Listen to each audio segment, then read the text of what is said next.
ሰላም ጤና ይስጥልኝ የኢትዮ ዘገባ ቤተሰቦች እንደምን ቆያችሁ? የሰዓቱን አዲስ መረጃ ይዘን ቀርበናል። እስከ ፍጻሜ አብራችሁ ቆዩ። ለትግራይ ክልል የተለያዩ ሸቀጦችን የጫኑ በርካታ ተሽከርካሪዎች በአማራና በአፋር ክልል እንዳያልፉ መከልከላቸው ተገልጿል። ተሽከርካሪዎቹ ምን ይዘው እንደነበሩና ለምን እንደተከለከሉ በዝርዝር እናየዋለን። በሰሜን ኢትዮጵያ ለ2 ዓመታት የዘለቀው ግጭት በፕሪቶሪያ የሰላም ስምምነት መቋጫ ካገኘ በኋላ የተወሰነ የመረጋጋትና የተስፋ ጭላንጭል ታይቶ ነበር።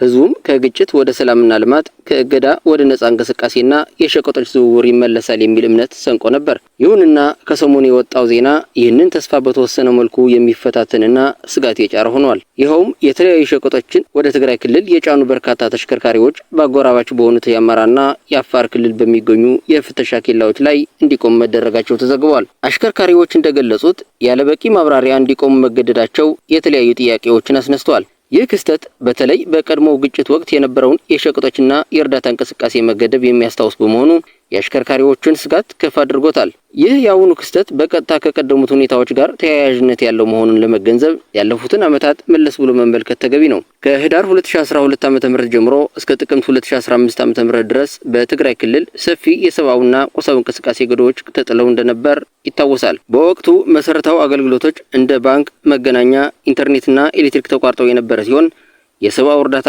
አቅርቦትም ሆነ የንግድ ሸቀጦች ዝውውር ላይ ከፍተኛ ገደቦች ነበሩ። ይህ ሁኔታ በክልሉ ውስጥ ከባድ የሰብአዊ ቀውስ፣ የምግብ እጥረት፣ የመድኃኒት እጦትና የዋጋ ንረትን አስከትሎ በበርካታ ዜጎች ላይ አሉታዊ ተጽዕኖ አሳድሯል። በወቅቱ የአማራና የአፋር ክልሎች ከፌዴራል መንግስት ጋር በመሆን በግጭቱ ውስጥ የነበሩ ሲሆን በእነዚህም ክልሎች የሚያልፉ መንገዶች ለትግራይ ክልል ዝግ የነበሩበት ሁኔታም ነበር። ግጭቱን ለማስቆም በተደረሰው የፕሪቶሪያ የሰላም ስምምነት ውስጥ አንዱ ቁልፍ ነጥብ ያልተገደበ የሰብአዊ እርዳታ አቅርቦት እንዲኖርና መሰረታዊ አገልግሎቶች እንዲሞለሱ የሚጠይቅ ነበር። ይህ ስምምነት ሲፈረም ብዙዎች የንግድ ሸቀጦችን ጨምሮ ሌሎች አስፈላጊ ቁሳቁሶች ያለ ገደብ ወደ ክልሉ መግባት እንደሚጀምሩና የህዝቡም ችግር እንደሚቃለል ተስፋ አድርገው ነበር። ስምምነቱን ተከትሎም የተወሰኑ አዎንታዊ እርምጃዎች ተወስደው የሰብአዊ እርዳታ አቅርቦት በተወሰነ ደረጃ መሻሻል አሳይቷል። አንዳንድ መሰረታዊ አገልግሎቶችም ቀስ በቀስ ወደ ነበሩበት መመለስ ጀምረው ነበር። ይሁንና የሰላም ስምምነቱ ቢኖርም በተለይም የንግድ ሸቀጦችን የጫኑ ተሽከርካሪዎች ሙሉ በሙሉ ያለ እንቅፋት መንቀሳቀስ እንዳልቻሉና በየፍተሻ ኬላዎች ላይ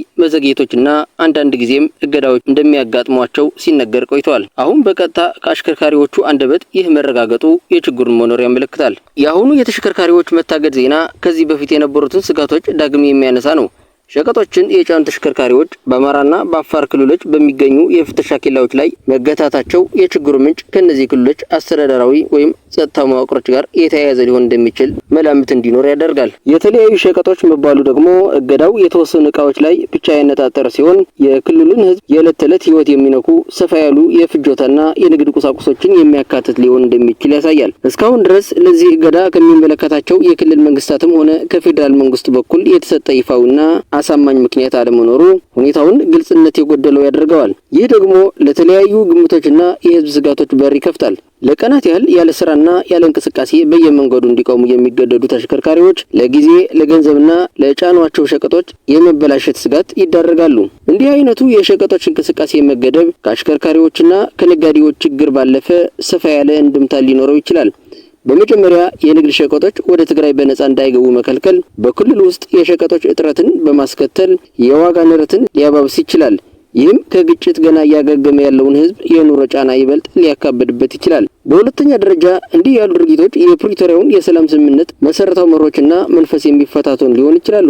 ይህም በክልሎች መካከል መተማመንን ለመገንባትና ዘላቂ ሰላም ለማምጣት የሚደረገውን ጥረት ሊያደናቅፍ ይችላል። በሶስተኛ ደረጃ የትግራይ ክልል ከግጭቱ ያጋጠማትን ኢኮኖሚያዊ ውድመት ለመጠገንና መልሶ ለማነቃቃት የምታደርገው ጥረት የሸቀጦች ነጻ ዝውውር ሲገደብ ሊዳከም ይችላል። ይህ ደግሞ በአጠቃላይ በሀገሪቱ የኢኮኖሚ መረጋጋትና እድገት ላይ አሉታዊ ተጽዕኖ ሊኖረው ይችላል። ያለበቂና ግልጽ ህጋዊ ምክንያት የሚፈጸሙ እገዳዎችና መሰናክሎች በህዝቦች በክልሎችና በማዕከላዊ መንግስት መካከል ያለውን ግንኙነት ሊያሻክሩና አዳዲስ የውጥረት ምንጭ ሊሆኑ ይችላሉ። ይህ የተሽከርካሪዎች መታገድ ጉዳይ ትኩረት የሚሻ ጉዳይ ነው። ከግጭቱ በኋላ ባለው የመልሶ ግንባታና የመረጋጋት ሂደት ውስጥ የሸቀጦችና የአገልግሎቶች ያለምንም እንቅፋት መንቀሳቀስ ወሳኝ ነው። በመሆኑም የሚመለከታቸው የፌዴራልና የክልል መንግስታት ስለተፈጠረው ሁኔታ ግልጽ መግለጫ ሊሰጡና ችግሩን ለመፍታት እርምጃ ሊወስድ ይገባል። የእገዳው ምክንያት ህጋዊ መሰረት የሌለው ከሆነ የታገዱት ተሽከርካሪዎች ወደ መዳረሻቸው እንዲያልፉ ማድረግ አስፈላጊ ነው። የፕሪቶሪያ የሰላም ስምምነት ሙሉ በሙሉ ተግባራዊ እንዲሆን በተለይም የዜጎችና የሸቀጦች በሀገሪቱ ውስጥ በነጻነት የመንቀሳቀስ መብት እንዲከበር ሁሉም ወገኖች ኃላፊነታቸውን ሊወጡ ይገባል። እንዲህ ያሉ ክስተቶች የሰላም ሂደቱ አሁንም ቢሆን ጥንቃቄና ትብብር የሚፈልግ መሆኑን ያሳያሉ። የተወደዳችሁ የኢትዮ ዘገባ ቤተሰቦች ለዛሬ ያሰባሰብናቸው መረጃዎች እነዚህን ይመስሉ ነበር። ለቻናሉ አዲስ ከሆናችሁ ሰብስክራይብ እንዲሁም ቪዲዮ ላይክ እና ሼር እንድታደርጉ በትህትና እየጠየቅን እስከ ፍጻሜ ቆይታችሁ ከኢትዮ ዘገባ ስለነበር እናመሰግናለን። ሰላም